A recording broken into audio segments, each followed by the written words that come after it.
I'm not going to ask you to endorse the Bush plan. And I didn't know I was invited here to talk about the Bush plan. Well, we're going to talk a little bit about it and then about you.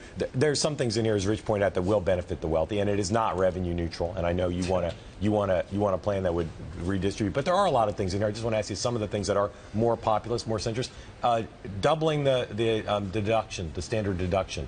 Does that seem like a good idea? Well, it could be if you do it in a progressive and fair way. I like the notion of raising the earned income tax credit. I did it twice as governor in Maryland. I like the idea of the fig leaf of the doing away with the carried interest deduction. But overall, the real question you have to ask about the Bush plan is it good for our country? Is it good for our country? Which parts of it aren't good? I think the parts that aren't good are when it costs $1.2 trillion over time, and the vast majority of it goes to LeBron and the other wealthiest people. It's not the wealthy people of our country who are hurting. It's the 70% of us who are earning the same or less than we were 12 years ago. Their rate would go down, but they'd lose some deductions. The state and local tax deduction, the home mortgage deduction would be scaled back.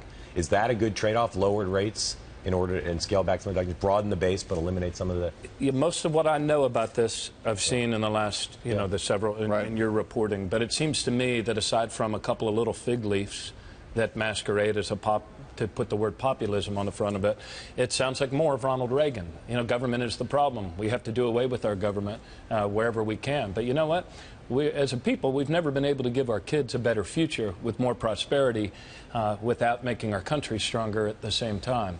And so I think this plan, from what I've seen of it, appears to be more of the selling America short, defunding the sort of things we actually need to do more of to give our children greater opportunities than we've had. So I'm looking forward to putting out a tax plan of my own and doing it in a way that's much more in keeping with America's success and American capitalism, whereby we ask the wealthiest among us to do a little more so that we can make our country stronger, make the investments in infrastructure, make higher education more affordable for more people. We're going to have you on for a whole other block after we take a break, but I want to ask you real quick. The world's facing kind of a refugee crisis right now. A lot of candidates being asked about what they think about the United States' role should be. A couple of your Democratic rivals have been relatively cautious and timid in terms of what they've said about that. What say you?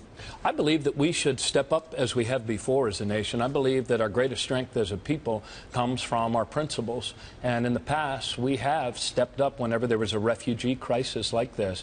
I believe that we should take the 65,000 refugees that have been recommended by the international organizations. And in a nation like ours with 320 million, that's like accommodating 6 more people in a baseball stadium that already holds 32,000 people. We're capable of doing this. And what's more, John, we can't really lead in a credible way in the world if we hide from events like that. And do you think that's what Secretary Clinton, Senator Sanders are doing with their responses, their rather more cautious response to this? Yeah, hiding? There's a lot of xenophobia in the world. There's a lot of hatred being spewed, even from some in who are running for president, the Republican Party, Donald Trump, in case anybody missed the analogy. And I think sometimes as Democrats, we are too cautious in the face of that xenophobia. We need to speak boldly about the deepest truths of our nation. And if we do that, there is a font of goodwill that can be summoned forth. That's what we did in my own state with regard to the Central American kids coming from Honduras and Guatemala. And we accommodated more of those kids than any other state in the Union, and lots of people stepped up.